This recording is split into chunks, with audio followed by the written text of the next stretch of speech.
getting so cold.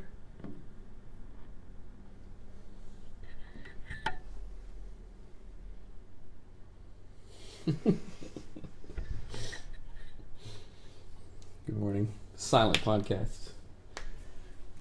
All right, let's go, girl. Let's do this. Check. Check, check. Check, check. Hello, hello. Let's do this thing. All right, who joined us? What's up? Jachar, Mel Reese, Savannah Mooney. Hello, Tony. Good morning. Charizard? You got me. Charizard. Woohoo! Good morning, Brittany. Good morning, friends. Morning. Hope people are good.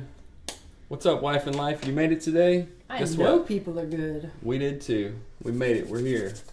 We're living. Yo, Tony. What's up, Brad? Hey, Brad, you got a picture. Good job, bud. Okay. It's not just some fake account from Russia. Don't be weird about Russians. Though I'm not weird about Russians. We did just watch Indiana Jones and the Crystal Skull, so I could get why you would have that feeling. KGB. I don't know. King Gosh brains. What the king gosh. Check. Hello. Nope, I'm not fake. Been praying for you and your family. Thanks, Christina. Oh, thank you. Thank you a lot. I've missed you guys 7 days at the beach. Ooh. That's awesome. What beach was it? Don't remember where you live. Maybe Georgia? Savannah, Georgia? Charleston. 10 a.m. business time in the morning, so I really get to see you. Well, I'm glad you're here, wife and life. Welcome. Welcome. Today's show is really good, and we probably should do some updates too, because I want to share some stuff, which would be nice. Ooh, Hilton Head. Nice. Ooh, I don't think I've ever been there. Look at my goosebumps. I'm so cold. I'm Hilton freezing. Hilton Head Island. Check, check. My mic seems low. Hello. Good morning. Check, check, check. Check, check. Talk into your microphone. Hello. Good morning. Good morning, Joy. Check. Hello. Well, Test. I guess 1, 2. we're good. Okay, that's good. Nobody wants to hear us check. Okay. All right, I think we're ready. You guys send your questions too if you want. So I'm not going to ramble, but kind of jump around a little bit just to talk about what we've. You just want to do a check in first? Yeah, just a kind of. Well, don't ramble. Let's make it intentional. I never would ramble in these things like that. This would be a great spot to try out some stand-ups. Oh, jeez. Don't encourage him. Ooh. We can't censor the show. All right, so there was this one time. I'm not going to. Okay, yeah, no. What did you think I was? I don't know. You looked at me like. One never knows. In sheer terror. Let's do a. Okay. Let's read the review of the day and then do update. Sure. Probably not. No, let's don't do it that way. I don't think that flows good. Sorry. You think it flows good? I will edit it that way, even if you don't do it that way. It's my show. I'm just kidding. Try. I'm the therapist on the show. I think it makes more sense to do that and then the follow up just so you're for new listeners, potential new listeners. Okay. Is my only Got it. thought. Okay. Are you ready? I am. Okay.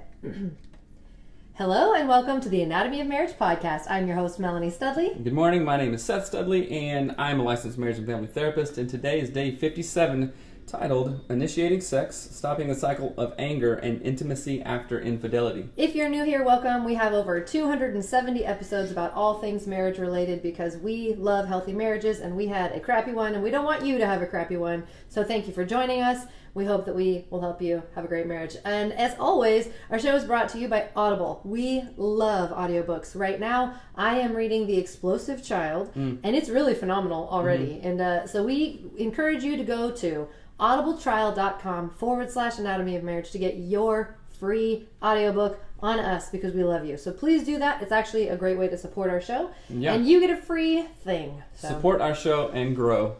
Oh, your brain. Hey, look, Russell Crowe's outside. I know, there he is. Okay, anyway, so let's read a review of the day, and then we're going to do a little bit of an update. That's right. So, can you read it? Oh, sure.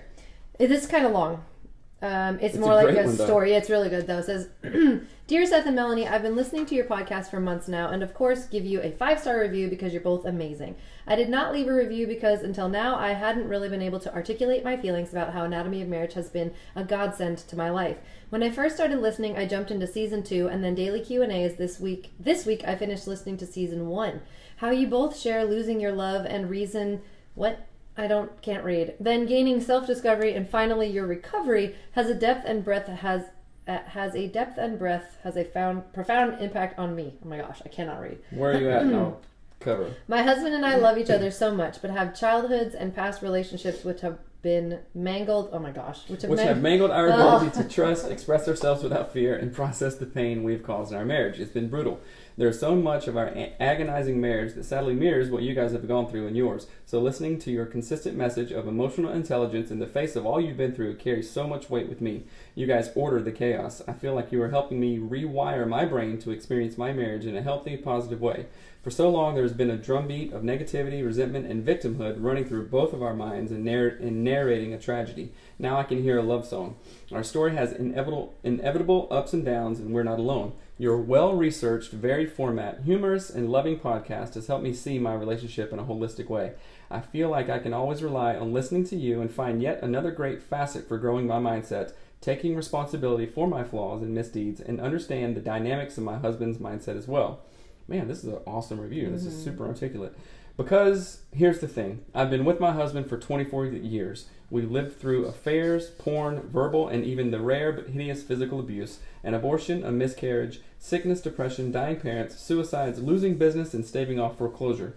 20 years of raising a daughter, 4 crappy marriage counselors, all combined with wonderful travel, parenthood, family, and friends, living in a beautiful place, loving to laugh together, make love, and all the fun stuff. So the perspective I need on my marriage after all these highs and lows is, and always will be, crucial. All your hard work and huge hearts provide me with healing and wisdom every day. I don't just get my relationship with my husband better, I understand all my relationships better. Family, friends, business, etc. Thank you for turning the most painful time in your lives to the most healing, positive gift for the pod listening world. You often say that people should not be ashamed of having relationship stress. Like mental illness, I believe that's true. Problems in any partnership are bound to come, but the worse they are, the more we hide them. I have no doubt that your generation of information sharing will vastly improve life, and it's not too late for middle-aged people like me and my husband. Your pod is rich with happiness seeds that plant love, and I believe will grow and ever radiate, truly making our earth a better place with each episode. Sincerely, Elizabeth. Wow. That's an amazing review. That's crazy. Christina says, I'm not crying, you're crying.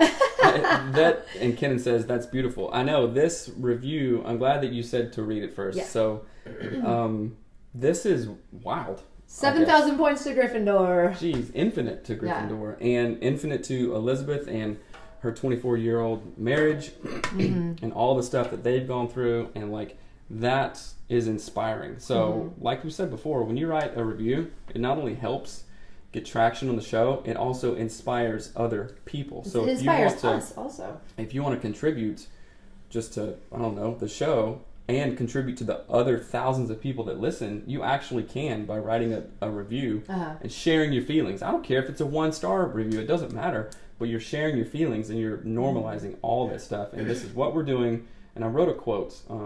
What we normalize, oh crap, I even created the quote and I can't remember it.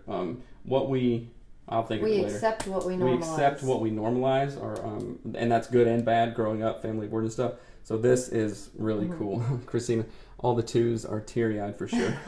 I think what I loved about this review, and it goes right into, so we're going to do an update about what's been going on in our life, because it's been really crazy here. And we can do this because our kids aren't home, so that's kind of a helpful point. But so it says, somewhere in here it says, like, the harder stuff is, the more we hide it. And that's very true. That's what was going on in season 1 of our marriage. Like, the harder our relationship was, the worse I was treating Seth, the more we hid that from people. And that was really, really damaging. And so I think, like, just the idea of, like, we need to be able to share these things and have community around them and have like a village, like a village of people helping and supporting. And so this like we're part of your village, if that makes sense. I like the word tribe. That's okay, but village sounds cooler. Mm-hmm.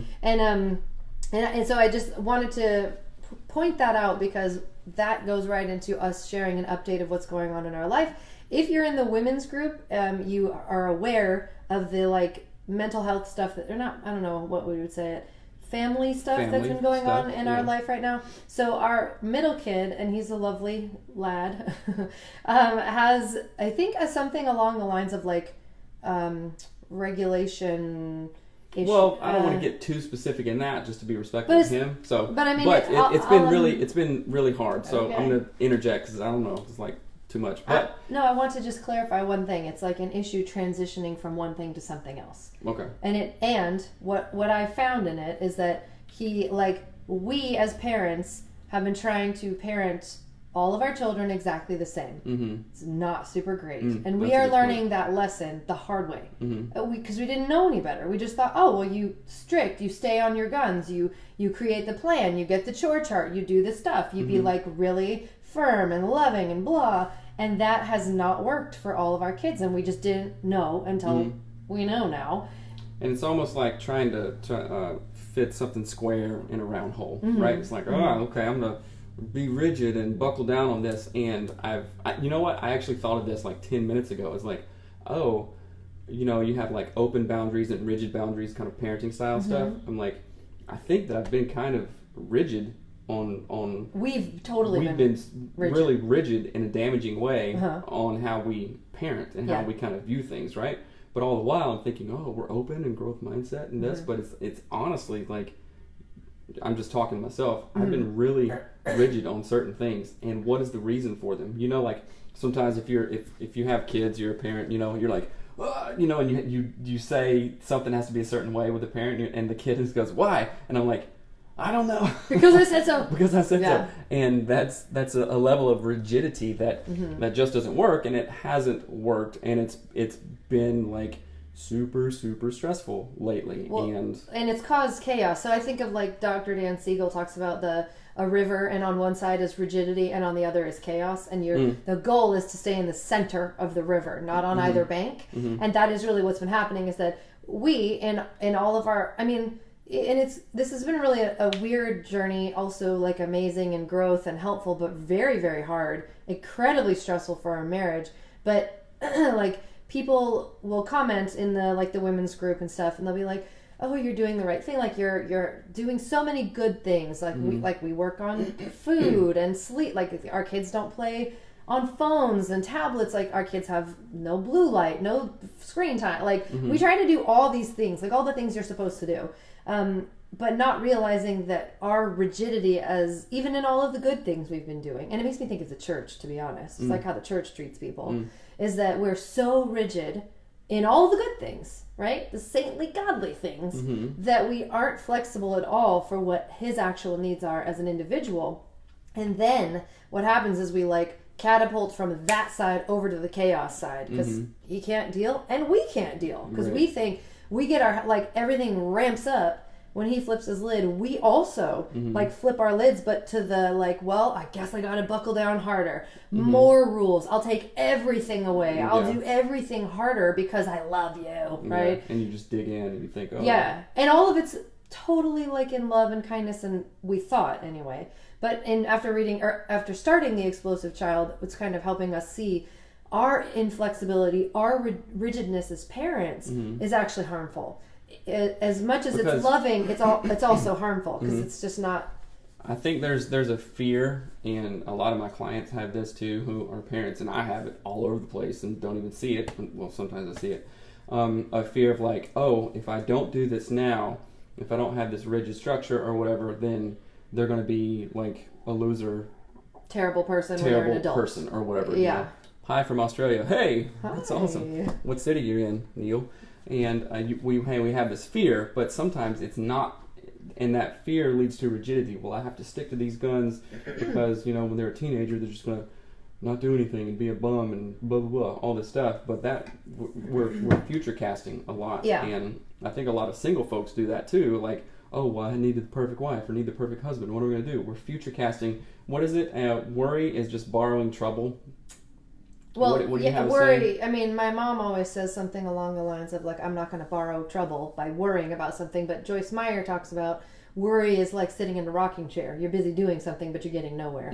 Yeah, that's good. And the Bible says, "Whom of you by worrying can add an hour to your life?" That's some wisdom. What's up, Rochelle? But we just wanted to kind of update. Yeah. And what's been going on. It's been really, really hard, but it's again, I say a couple different things about it. One, new level, new devil. We are trying to do some real ish in this world, and I swear to you, the devil's like, "Oh, I see you," and so it's like all the crazy crap just comes out of the woodwork. Right. So I ain't doing it.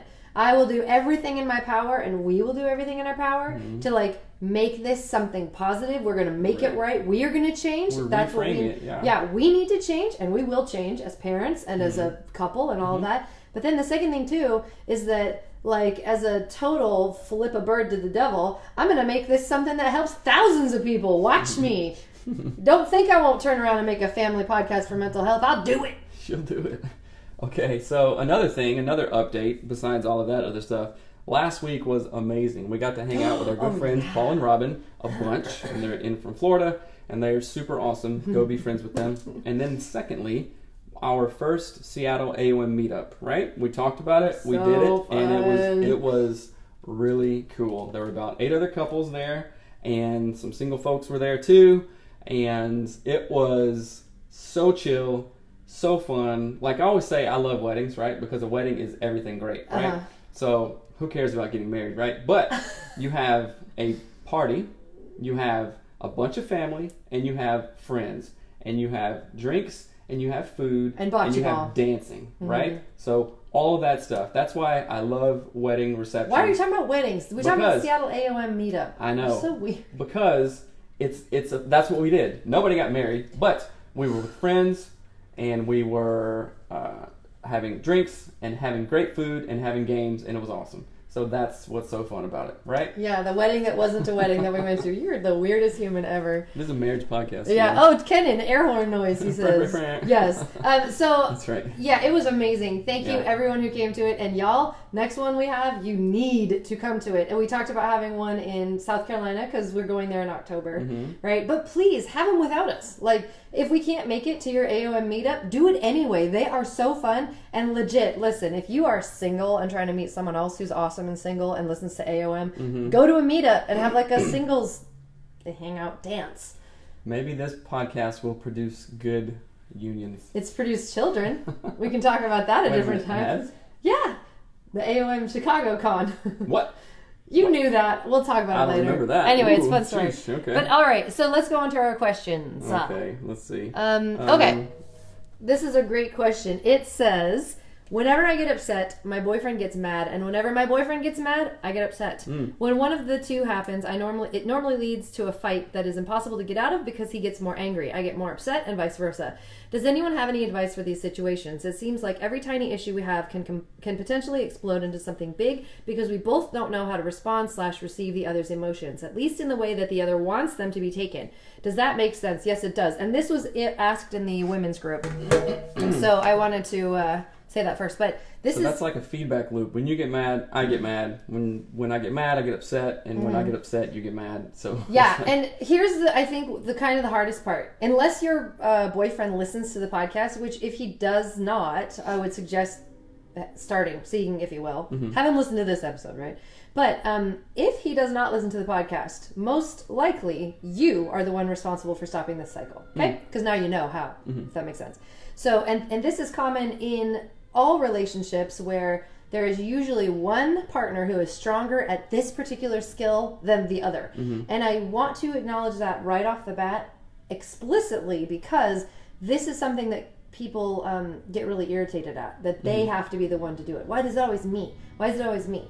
And it's like, well, sometimes one partner is just stronger in that area than the other partner. And if it's not going to be you, it's nobody, right? That can flip-flop. We've often talked about how we change roles sometimes. Like sometimes I'm way better, way stronger, and like more kick butt than Melanie. And other times it's her turn to do that. Yeah. Oh, so yeah. It's cycle. It cycles and stuff. Answer the question. Don't start reading the comments yet. Go.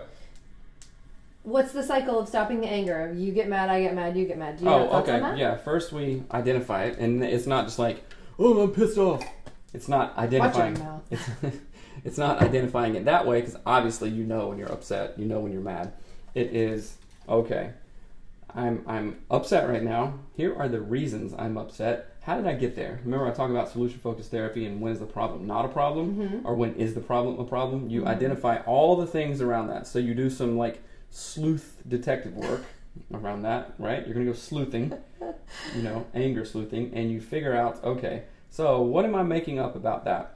Oh, well, there was other, I had a crappy day at work, or my mom or dad said something weird, or who knows what, or that person looked at me sideways. So you look at those things, and just because, okay, why would, think about the logic of this. So you're mad, you're upset. Sure. Why would I get upset for you being upset? Lizard brain. That's why. Right? I poked the lizard. Mm-hmm. Right? We're all lizard brains, and everybody's poking everybody's lizard brain. For people who have no idea what that means, what does it mean? It's your amygdala. So Okay. it's the inside part of your brain, like it's like the ancient part of your brain. Like the way down in the very middle of your brain is the part that does all of the reflexive type. Like if something jumps or something scares you, you jump. You don't think about jumping. Your body does it on its own. That's like a reflex that you have no control over. And your lizard brain. That's when you're super scared or startled. That's when, like, if you have adrenaline shots, it's kind of like, you just go. You're not thinking correctly. And that same brain, I just call it the lizard brain. I think it's the most apt description. That brain gets poked super easily in certain people, especially if you have not developed the higher functioning skill set to calm yourself down, to know what is and what isn't a threat. It's fight, flight, freeze response. But that's part of this whole cycle, is that it's like, if I get upset, I'm assuming when you get upset, you're like vomiting the upsetness onto your boyfriend, and then he goes, ooh, lizard brain, I'm gonna get mad now. Oh yeah? And then you're just like two lizards going like that. Right? It's the best thought. I just think of like our lizard Deuce who would go like that, Yeah. So it's like, and then when your boyfriend feels attacked, or when you feel attacked, what is the response? You defend yourself, right? And then you go back to that, kind of fight, flight, or freeze. So you're like defending yourself. So no wonder that you both get mad, and then it's the cycle. So take a break, slow down, do some breathing exercises. The name of it is box breathing. Like, hold your breath for 4 seconds, breathe in for 4 seconds, hold for 4 seconds, exhale for 4 seconds. Don't do anything for 4 seconds. And you do that over and over, like one round of box breath. It really helps to slow down. It helps you to, like we talked about, you flip your lid. Here's your brain. Oh, I'm crazy. You flip your lid. It helps you to bring your lid back down. And then you'll be like, okay. Everybody says, oh, take a deep breath, man. Go take a walk outside. Get yourself out of the situation. I would suggest that. Otherwise, just going to go back and forth. But also, too, give yourself a real... this is going to sound like a weird thing to say. I need you to not stare at stuff. Give yourself... Like, I use the lizard brain concept. I ask myself a couple questions, too. When I'm feeling the first sort of triggers of flooding, which I can always feel sort of viscerally in my stomach and, throat. I'm like, like, it's that feeling. It's the, mad bull face on a cartoon. When do you get that way? At me or, at kids? Or what? Like, if... it's mostly, a combination of everything. If it's, the TV's on, you're telling the kids to be quiet, but the TV's on and you're on your computer. It's this weird sort of... storm of stuff. Yeah, it's sensory overload, and no one's doing anything. But I have to, or all the kids are like, and you're trying to go somewhere, right? And so I can feel it, and it's the clenching teeth, steam out the ears feeling before you freak out. And so when I feel that feeling, I ask myself, is it going to help to unload my anger on the kids right now? No, it's not. It's going to make everything worse. So that's the first thing. But then the second thing is I give myself a funny visual, literally the lizards going, two lizards slapping hands at each other. Yeah, it's that is the dumbest thing I can think of, and that's what I'm about to do if I let myself get there. So that's the suggestion I would say for this, for the question is give yourself a question to ask yourself: is this gonna help? Then don't do it. Second thing, do I look like an idiot lizard flapping my arms around like you're the one in Guatemala or whatever going, yeah, right? So think of those things, and hopefully that helps. But thank you for sending in that question. Okay, hold on. Let's hit some... Oh, yeah, there's a bunch of comments. Things. Ooh, yikes. Let's see. If you're single and ready to mingle, go to an AOM meeting. Yes. That's right. So Tony says, is that a personality thing, typing your emotions to someone else's Tying your emotions to someone else's emotions. I'm not saying don't care or be perceptive to your partner's emotions, but don't take it so personally. Maybe I'm a jerk. No, I don't think you're a jerk. I think it's like a numbers thing for So think about it. There are mirror neurons going on. Oh, yeah. And so, like with kids, like you smile at a little baby, or a baby smiles at you, you are mirroring your emotions. Reflecting? Let's say that. Reflective emotions. Yeah. You're mirroring those emotions, right? So same thing. Like if Melody's mad, I want to be attuned to her and be like, ooh. And plus, I don't like conflict anyway. Well, think of like the most important person in your life. Like if, let's just say, maybe it's your mom or your grandmother or your best friend. If they come in and they're like super angry, you're not going to be like, hey, what's up? You're going to be like, oh gosh, what's going on, right? Like, and that is it's a mirror emotions. It's a thing we do. So and some people can deal with it better than others. Like number 2s on the Enneagram, so like my best friend Pamela is a 2, and she cannot, like, if you are mirroring to her that you're upset, it's like her whole world is that, where I'm like, get over it. So yeah, I'm a jerk too. Yeah, you're a jerk. Okay, Savannah, will you repeat the breathing method? Yes, it's called box breathing. You kind of like take a couple of deep breaths first, get settled down or whatever, and then you count 4 seconds. You don't breathe in. Just get all your breath out. Then you breathe slowly for a 4-second count through your nose. Inhale. 1, 2, 3, 4. Then you hold. Then hold. 2, 3, 4. Then Exhale slowly 2, through your mouth. 3, 4. And then you hold it again. No breath. 2, 3, 4. If you want a sample of box breathing, go get the Get Your Marriage On app, which I have listened to this. And Seth's mom, if you're listening right now, plug your ears. I did a meditation. A sex and intimacy meditation to help couples get in the mood. Sounds really weird, but it's not. And there's box breathing in the beginning of it to help you like calm your mind. So yeah, to like center your mind. Yeah. So there's another comment. Let's see. Okay. No, way. That's all. Let's see. Oh, mention something that typically makes you laugh, like a common inside joke between you two. Yeah, something we call that diffusing. De-escalate.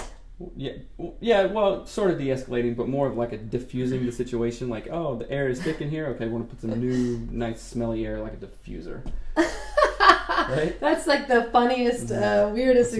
All I can think of is like how we quote movies all the time. Right. Okay, so these other questions, and I want to give a little disclaimer here.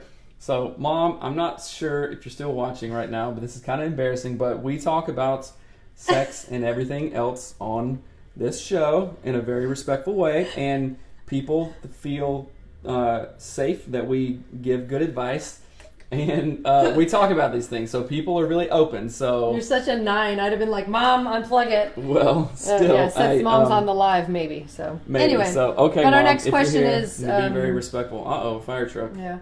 Let's see. Okay. Oh yeah, this next one's like a doozy. Well, the next 2 are doozers.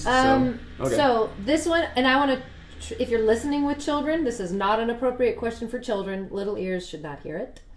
So it says, I would love your advice on something I've been struggling with for a while. My husband and I have been married for over 10 years, and a few months before our anniversary, he told me that he had been unfaithful in the early years of our marriage at his work and allowed women to perform oral sex on him. I was devastated, but knowing that he had ended it on his own, been faithful for the many years following, and had grown a lot since then, I decided that our marriage was worth saving, and I wouldn't leave. I forgave him for his infidelity, but of course it still hurts when I happen to think of it. To this day, I have a hard time performing oral sex on him without thinking about this. Sometimes those thoughts take me out of the moment, so I often avoid it even though he enjoys it so much. I explain this to him and he says he understands, but that doesn't keep him from asking for it. It's to the point that I feel guilty for withholding oral sex even though know my feelings are completely normal and I did nothing wrong. Do you have any advice when it comes to coping with your feelings about infidelity while also trying to be intimate with your partner? I do have advice on this and lots of thoughts. All right, go for it. Well, for one, I would have a conversation, and this is just me. I'm real close to an 8 on the Enneagram, and I will karate chop somebody. Right. But this man should not be asking you for oral sex, and I don't care. I do not care what his feelings are on it. Forget, or maybe another F word, his feelings about that. Okay. I just don't think that's okay. I don't think that's okay at all for him to be asking for that. I don't know. I just have lots and lots of feelings around that. That is all. I mean, to me, and I know it's not, but it feels abusive. It feels like just so. I mean, and let me just. I don't know. I just want to say my thoughts on it. So maybe that you feel like someone else gets what you're saying, but I don't think that's right. And I would be super like, no thanks, if that's what was going on. Because does it feel like it's manipulative? Yes, sort of course it does. Mm-hmm. It'd be like if I stole a bunch of our money and was like, debit card, please. Like, no. No, you don't get that. And not as a punishment, as like should be able to see that is something you have done that is wounding. Right. Don't ask for it. So, I don't know. It's just obviously a very stupid thing to ask for.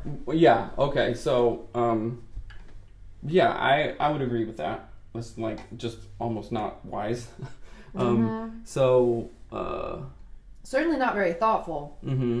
It still hurts. So yeah, let's normalize her feelings around this. Like, it still hurts because, well, it's devastating. Also, right? It said it was only a year ago that he told her. That's not a very long time. So that's, you know what I mean? Yeah. That is really not a very long time. And healing from this type of thing takes a super long time, unfortunately. But sorry. Yeah. So yeah, I don't know really where to go here. Like, I agree with what you're saying. There's definitely some objectification there. Yeah, some objectification, and I don't know if manipulation is the best word for it, but it's like it's so insensitive. Yeah, I guess that. Yeah. It's insensitive, right? So I'm super glad that there's been healing and there is a lot of like growth that's going on. The repair from the affair still needs to happen. Yes. Huge rupture. Yes. You know, sometimes we call it a schism. You know, like, oh, something happened. Something happened in whatever relationship or whatever history or whatever. Something happened that's not going to go away. And that rupture, that schism, is something that needs to be like schism sounds like such a weird word. Well, I know it is, but I think of this, and this is going to sound really weird and totally off topic for a moment. But like, I think of a scalp wound. Like, so one time Seth cut his head open with an axe. Don't worry about it. And it bleeds like crazy, right? Because your scalp is super tight, right. And it just goes, and then it bleeds everywhere, right? It bled so much. And to get so because the scalp is really tight, the skin pulls away. Hope no one's really like blood weird on the podcast. Weird? You know what I mean? Like, it was queasy. Yeah, blood weird. Blood weird. That's a new word. But in order to heal that wound, it takes a lot of like strength, and you've got to like have the right stuff. You got to glue things back together, and it takes a really long time for the skin, like for a scar to form, for the scar to heal. There's like the actual physical process of healing your body is very similar in my mind to the emotional, relational healing that needs to take place in these kinds of things. That doesn't mean that in 5 years from now you won't be able to do that with your partner and have it still be really enjoyable. But I think the perpetually asking for that is like taking that scalp wound and like slicing it open each time. Yeah, it's not like going to heal. It's like a manipulation or some sort of coercion that got him in trouble at work in the first place. Right. Yeah. So somebody says, I want to read these because these are good. Jenny says, Rochelle says it's a reminder of what he did. Yeah. Then Cookstrom says, until then she holds the power with oral pleasure, and then after that too, consent is constant. We're almost a year out and we are definitely still healing from this, but man, I don't know what I would do if my husband asked. I think there needs to be gentle consideration for the wife's heart. He has no idea what that feels like. Somebody else says, listen to the compassion, forgiveness, growing from an affair episode. And another thing that I wanted to say too is like, with Rob and Jackie Wolf. Oh yeah, that's a good one. It's just not time for that. You know, it's like, okay, so from the throat, so I cut my head open from throwing an axe at a thing and it hit the back of my head. Not cool.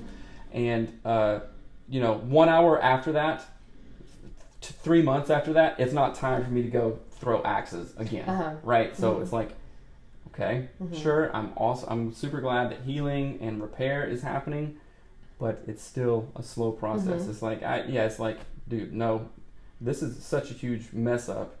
It's like, you can't even think of that. Well, and even just the self-control and selfishness, like the lack of self-control and the selfishness that has been woven into the healing process is totally detrimental. that like the wife is obviously feeling like, hey, this feels terrible still, and you're not, as a husband, you don't even seem to care. Like, you're just going to go ahead and ask for it again. Like, I don't know, that to me would be, as you can tell by my very visceral response, would do nothing but like karate chop hands all over the place. But maybe in the question, more healing has been happening. She's just saying that, like, it still hurts, you know. And I don't know if he's made a complete 180 kind of turnaround. So we don't know, like, also the other healing that's going on. Yeah. So I understand. I understand what you're saying, but also want to be as objective as possible. For sure. Yes, he needs to exercise self-control. Yeah. Yep. And also, I think they need to go to a marriage and family therapist to continue to expound upon the good work, and then also for her to talk about her current feelings. Yeah, I would say one more thing too. In this kind of process, as oftentimes women are not told, or we are not taught in our society to communicate what we want, need, think, and feel really clearly and kindly and well. And I want you to practice this if you can. If you think you can. If you don't think you can, don't do it. But what I would say is, this is how I feel about this situation, right? This makes me feel X, Y, and Z. When you ask for this from me, it makes me feel A, B, and C. I don't want you to ask me for this for blank months. And when I feel ready, I will let you know. Right. Please do not ask. That's exactly what Jenny says. Explicitly give her the power. Right. Yeah, and maybe don't be as angry as I am. I'm super mad right now. But I just... You're not a therapist. You don't know how to put your feelings aside and... bottle them? And you're super sarcastic too, so you wouldn't be a good therapist. So thank you for the question, though, and I just want to thank everybody for their questions because it's so helpful. Right. Okay. So this last question is awesome. It's great, but we're at 33 minutes. Do you want to? Of course, I want to do the question. Oh my gosh. All right. I ain't got no breakfast to make for no kids. Any advice would be more than welcome. I'm having a hard time getting my husband to initiate sex with me. We used to be all over each other, but the flame seems to have fizzled. We've only been married 3 years. I keep telling him I want to spice things up, and I try to offer suggestions, but he hasn't been moved to try any of them. He will only initiate on a Saturday or Sunday morning when we first wake up and are still in bed. I feel that this is a little too easy and would like to be seduced a little more. I don't feel that sexy. I don't feel that sexy with bedhead and morning breath. Now, whenever we have sex, I have to be the initiator, and I'm feeling very undesirable. We've been in therapy for this issue over a year now, but nothing seems to have helped. By the way, he has been tested for testosterone, and all is normal. We are both in our 40s, second marriage with no health issues. My teenage kids are with us 50% of the time, but otherwise we have plenty of time and privacy with no disruptions. Does anyone have a suggestion? Thanks in advance. Again, this is in the women's group. Women's group is popping. They are popping. The first thing I want to say is if you live near the Seattle area or you've got the cash to fly out here, you should go to the Northwest Institute on Intimacy, so NWIOI.com, and they have Passion for Life couples retreats. We went to one in season 1, 2? 1. I don't know what season it was. But we went to one with Dr. Tina Shermer Sellers, and Deb Thomas was there, who has done episodes on our show with sex therapy stuff. And it is like the most amazing, different thing.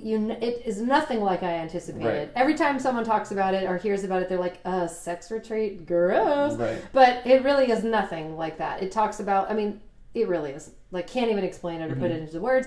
But you should go to one of those. But if you can't... I think it was $1,200. I don't remember. Maybe it was $1,500. Something like that? Yeah. I don't remember. But it's like in a beautiful hotel. It's amazing. There's like wine and chocolate all over the place. It really is like out of a movie. It feels like a dream. And it's the most connecting, intimate thing, but in a way that you've never experienced before. And so I would highly suggest checking that out, listening to Dr. Tina's work. Anything with NWIOI is great. Listen to those episodes. But also, there's a couple Deb of Thomas says, we have openings... for $19.95. So yes, it's worth every penny to go to these things. Kidding? It's worth it. It puts your therapy sessions to shame. Don't go to therapy anymore. Go to that. But one of the things I would say too, and this is going to sound like a subtle, weird, whatever, but there's an app called the Ultimate Intimacy app, and there are questions like conversation starters in the Ultimate Intimacy app. There is a game. The whole app is a game, it's essentially a sex game, which sounds so weird, but it was created by Mormons. It's great. It's fine. Mormons are great. They're like the best. Oh. I love them. So but check out the Ultimate Intimacy app as well. And the conversation starters might be a good place to start this conversation, starting with your husband, because it sounds like he just doesn't know what to do. And I know someone similar to that. So I wanted to hashtag real talk here. Oh, hashtag real talk. Get in it. Yeah, so I have a problem with this too. And maybe I have low testosterone. I don't know. I've never been checked. But, yeah. I don't think you have low testosterone. I think you have high anxiety. Yeah. And we got crazy kids. Yeah, so that's part of it. And it's really weird. Like, okay, like I was anxious last night. I mean, like, despite all the stuff that happened over the weekend, I think that that level of anxiety that I had was proportionate to what happened, right? Yeah. So it wasn't like bonkers, but like you, I think alluded to something, and you were like, you were on your way home, and I said, hey, what do you what's going on? And you said, oh, I just want a glass of wine and some kisses from you. I was like, oh, okay. So that was being kind of flirty, and I got so nervous. I was like, I don't know. That explains our night. Right.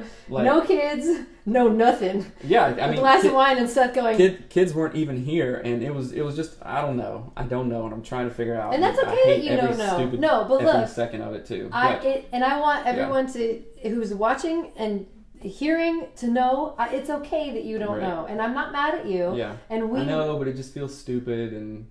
I know, but I have all kinds of negative self-talk, and now we're turning into a therapy session right now. Well, and I don't want you to have negative self-talk because it only increases the cycle. It stays perpetually in that cycle, and negative self-talk is part of it. That's what I'm trying to break. Like this morning, okay, we're getting way off topic, but I don't care. Like this morning on my run, I didn't listen to headphones or a podcast or anything, and I was just like talking to myself and thinking like, because I'm the world. No, I'm not going to even put that out there. I have a hard time with like negative self-talk and then just going and then being overwhelmed with stuff and then just going and going. You do? Yeah. Are you kidding that? Are you kidding? You don't know? I didn't know that. But listen to me. It's rampant. But hold on. What I'm saying is like, okay, and that article, F Your Feelings, that you sent, are you about to cry? No, I was laughing. You said it's rampant. Negative self-talk is rampant. Right. But I sent Seth an article. Yeah, it has a swear word in it. It's by Mark Manson, which is great, and he wrote The Subtle Art of Not Giving an F, and then also F Your Feelings. A lot of F-bombs in there, but who cares? I don't care. He's Scottish. No, that's the other guy. I was just kidding. He's not Scottish. That's Gary John Bishop. But anyway, I was thinking like I just get caught in that cycle, and then it's overwhelming, and then then it produces anxiety, and then I don't want to listen to that anymore. I'm like just absolutely like that comes up. Nope, going this way. Mm-hmm. Like literally, like just like as fast as I can, run from that and just get away from it. And it is so hard that I can't even think about it. Let me tell you, it's going to get real nerdy. Just hold on. I heard a quote, and I can't remember who it was from. I'm not going to even pretend I remember who it was from. But they said, "Do not listen to yourself. Talk to yourself." It was in the book I was just reading. Yeah. Sometimes we listen and we don't talk enough to ourselves. I can't remember who cares what it's from. But anyway, stop listening to your negative self-talk. Just hold on for 1 second and start talking back to it. This is my Harry Potter moment, okay? What's your Patronus, my love? You need to find the strength that is already inside of you. Harry conjured a Patronus at the side of the lake when him and Sirius were getting the Death Eaters were there, and it was Harry that saved himself. I know. It wasn't James. Isn't it was so Harry. Cool? And you can do that to yourself. And until I realized that I could like Patronus and talk to myself and stop the thoughts and like not let the fear come in, I was like a slave to it. The cycle would never stop because I was the one in charge of the cycle. So Patronus yourself out of it, right? If that makes sense. But thank you for sharing that, because I know that that's hard. And thank you for sharing the question about your husband not initiating sex, which is how we got to the Patronus. So this is weird. So maybe, just maybe, your husband has anxiety around it. It's not like I don't find you attractive or whatever, but it's just like it's like and this is so like counterintuitive, but like sex and intimacy as work. You know what I'm saying? Well, it's the most like it's like taking down all of your defenses. It's the most vulnerable thing you can do. Ugh. And that's why I think it's... And I'm just getting more overwhelmed. Well, I'm sorry. I don't want you to get overwhelmed. But I want to say this is often something I feel where I enjoy sex. I don't have a problem with it, right? But Seth has a lot of anxiety around it. That doesn't mean we don't have sex regularly, but I think there's like I did. I flirted with him last night, super intentionally, like, all I want is a glass of wine and kisses. That's all I said. And I came home and I didn't even connect it until you said it. I thought you were just really tired. But it was like he was gone. You were just gone. And it's like, it's okay. And I'm not going to get all weird about it. Like, I get stuff's hard. We've got a really challenging family stuff going on. Like, we're trying to get this property. There's lots going on.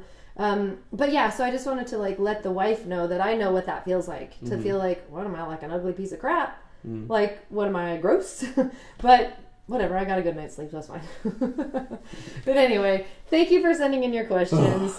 Thank you for everyone for hanging out. Thank you for being vulnerable. And let's find that Patronus together, Yeah, my love. that's a good point. Thank you.